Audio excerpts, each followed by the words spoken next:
전 세계 어디를 찾아봐도 바닷속의 왕을 모신 나라는 없습니다. 바이킹들은 배에 시신을 태워 바다로 보냈고, 인도에서는 겐지스강에 화장한 재를 뿌리며 폴리네시아 사람들은 바다에 시신을 띄워 보내기도 했습니다. 그런데 경주시 동쪽 바다, 육지로부터 약 200m 떨어진 곳에는 전 세계 유일무이하게 바다에 잠든 왕이 있습니다. 대왕암이라 불리는 이 바위는 겉보기에는 평범한 바위처럼 보이지만 사실은 세계에서 찾아보기 힘든 수중왕릉인데요. 도대체 어떤 인물이길래 바다에 묻힌 것일까요? 안녕하세요, 디스멘털입니다. 오늘의 주인공은 신라 제30대 왕 문무대왕입니다. 아버지 태종 무열왕의 뒤를 이어 즉위한 그는 혼란의 삼국시대를 종결짓고 삼국통일이라는 대업을 완성한 왕으로 역사가 기억하고 있습니다. 660년 백제를 멸망시킨 후 668년에는 고구려마저 평정하면서 형식적인 삼국통일을 달성했는데 진정한 통일은 그 후에 이뤄졌습니다. 나당연합군을 형성했던 당나라는 백제와 고구려가 멸망한 이후 한반도 전체에 대한 지배야욕을 드러냈는데요. 처음 약속과 달리 백제와 고구려 땅에 직접 통치기구를 설치하고 심지어 신라마저 계림대도독부로 격하시켜 지배하려 했습니다. 문무대왕은 이를 절대 용납할 수 없었죠. 무려 7년간 당나라와 전쟁을 벌인 끝에 당나라를 한반도에서 몰아냈고 대동강에서 원산만에 이르는 영토를 확보해 실질적인 삼국통일을 완성했습니다.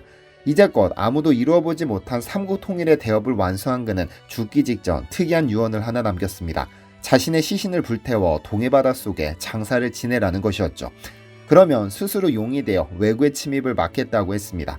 죽어서도 나라를 지키겠다는 강렬한 호국의지의 표현이었죠.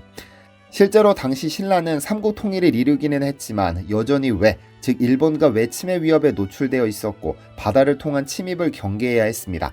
그의 아버지 또한 왜구를 막기 위해 절영도에서 해군기지를 준비한 바 있을 정도로 동해를 통한 외적의 침략은 신라 왕실의 큰 근심거리였습니다. 그래서 죽어서 용이 되어 나라를 지키겠다는 결연한 의지를 보인 건데요. 전통적으로 땅에 묻는 것이 관례였지만 문무대왕은 불교식 화장을 택했고 더 나아가 바다에 묻히기를 원했습니다. 그리고 681년 7월 1일 그가 눈을 감자 유언은 그대로 실행됐습니다. 뒤를 이은 아들 신문왕이 아버지의 시신을 화장해 동해 간포 앞바다의 대왕암에 안치됐습니다. 그렇게 문무대왕은 호국용이 됐습니다. 그런데 그의 유골을 안치한 바위는 단순한 자연바위가 아닙니다. 동서 35m, 남북 36m, 높이 5.3m의 화강암 자연바위처럼 보이지만 가까이 다가서면 놀라운 사실이 드러납니다. 바위 중앙에는 십자형으로 파인 수로가 있고 그 중심부에는 길이 3.7m, 폭 2.06m의 거대한 거북 모양 바위가 놓여 있습니다. 더 신기한 것은 바닷물이 동쪽에서 들어와 중앙을 채웠다가 서쪽으로 나가도록 설계되어 있어 파도가 아무리 거세도 중앙부는 항상 잔잔한 수면을 유지한다는 점입니다. 지질학자들의 연구에 따르면 이 바위는 약 5천만 년 전에 형성된 화강암으로 3천만 년 전 대규모 지진으로 생긴 균열이 있습니다. 하지만 십자형 수로와 중앙부의 평평한 공간은 인위적으로 조성된 것이라고 하죠. 좀 더 자세히 볼까요? 세계사에 유례없는 수중 왕릉임에도 이 무덤은 거의 관심을 끌지 못했습니다. 일제강점기인 1939년이 되어서야 미술사학자 고유섭이 모름지기 경주에 가거든 동해 대왕암을 찾아 문무왕의 정신을 기려보라고 기록한 것이 최초의 언급이었죠. 그러다 본격적으로 일반에 알려지게 된 것은 1964년 10월입니다. 한국일보와 문화재청이 공동으로 추진한 신라어학 학술조사 사업의 일환으로 직접 조사가 실시됐죠. 조사단이 대왕암 내부를 직접 조사한 후 대왕암 중앙부의 웅덩이는 사람이 바위를 깎아 만든 것이고 그 안에 육지에서 운반한 거대한 돌을 안치한 것임이 밝혀졌습니다. 또한 바위 사이의 동서방향 수로는 물이 잘 흐르도록 일부러 파낸 것으로 확인됐고 중앙의 큰 덮개바위도 정확히 남북축을 맞춰놓은 것으로 드러났습니다. 이런 조사 결과는 이곳이 자연암초가 아니라 목적을 가지고 조성된 시설물임을 보여주어 학자들은 대왕암을 문무왕의 수중왕릉으로 판단하게 됐습니다. 문헌기록 역시 이를 뒷받침합니다. 삼국사기와 삼국유사에는 문무왕의 죽자 동해 큰 바위에 장사 지냈다고 분명히 적혀 있어 당시 사람들이 이 바위를 왕릉으로 인식했음을 알 수 있는데요. 그래서 신라 통치증은 문무왕릉을 국가 수호의 성역으로 여기고 관리했는데 실제로 문무왕릉비를 바닷가가 아닌 경주 시내 사천 왕사터에 세워두고 제사를 지냈다는 기록도 있습니다. 오늘날에도 문무대왕암은 경주의 일출명소로 유명해서 새벽마다 바다 위 대왕암 너머로 떠오르는 해를 보려는 방문객들의 발길이 이어지고 있습니다.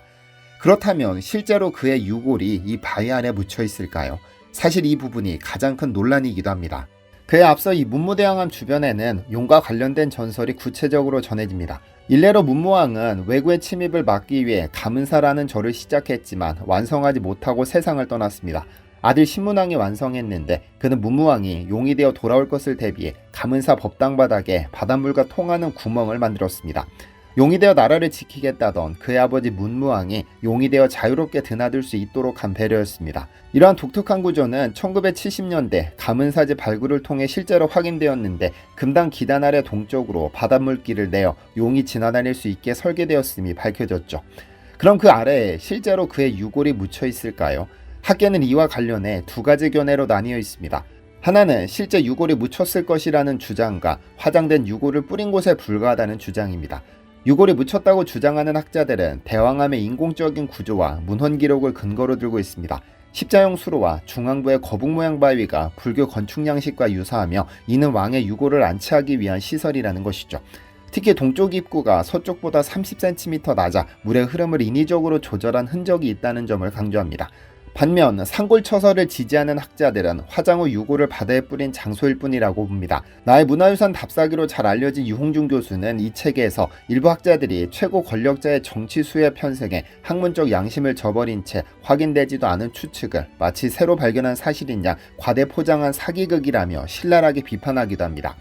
삼국사기에 인도의 의식에 따라 화장할 것이라는 기록과 문무왕릉비에 새겨진 분골경진이라는 표현은 뼈를 가루내 고래나루에 뿌렸다는 뜻으로 해석되는데 이는 그의 유해를 바다에 뿌렸음을 가리키는 결정적 증거라고 보죠.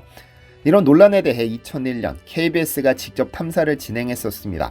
대왕암 십자수로의 끝을 모래주머니로 막은 후 양수기로 물을 빼내어 대왕암 한가운데 있는 바윗돌인 복계석을 비파계 검사로 조사한 것이죠. 조사 결과 복계석은 석관 뚜껑이나 덮개돌이 아니었으며 그냥 20톤 정도 되는 거대한 바윗돌로 밝혀졌습니다. 그리고 엄연히 암석층이기 때문에 도저히 파내려야 팔 수 없었습니다. 이는 이 밑에 부장품이나 유골 상자가 존재하지 않는다는 것을 말하는데요. 그런데 사람의 손을 댄 흔적이 있습니다. 바닷물이 동쪽 수로로 들어와 서쪽 수로로 빠져나가는데 물이 잘 빠져나가도록 서쪽 수로를 깎아서 동쪽 수로보다 더 낮게 만든 흔적이 발견됐죠. 그런데 유골이나 부장품을 안장하지 않았다면 왜 신라 왕실에서 석공을 불러 서쪽 수로의 화강암을 깎는 등 수고스러운 작업을 했느냐는 의문이 생깁니다. 유골의 흔적을 찾지도 못했고 그렇다고 없다는 증거도 명확히 찾지 못했으니 산골처설을 완전히 입증하는 것도 아닙니다. 이에 대한 답은 문무왕의 아들 신문왕만이 알고 있을 겁니다. 유골이 실제로 묻혀있든 단지 유골을 뿌린 산골처든 이 문무대왕릉을 단순히 1300년 전의 유적으로만 볼 수는 없습니다. 이곳에는 나라를 사랑하고 죽어서도 용이 되어 보호하려 했던 한 지도자의 숭고한 정신이 깃들어 있습니다. 죽어서도 용이 되어 바다를 지키겠다는 문무대왕의 의지는 시대를 초월하여 우리에게 많은 것을 생각하게 합니다. 특히 현재 분단된 한반도의 현실에서 삼국을 통일하고 외세를 물리친 그의 업적은 더욱 큰 의미를 갖습니다. 우리나라에 문무대왕 같은 지도자가 또 한 번 등장해주기를 기대해봅니다. 시청해주셔서 감사합니다. 디시멘터리에서는 여러분의 제보를 기다립니다. 제 채널에서 다뤘으면 좋겠는 뉴스 또는 널리 알려졌으면 하는 영상은 디시멘터리 네이버.com으로 보내주시면 소중히 제작하겠습니다.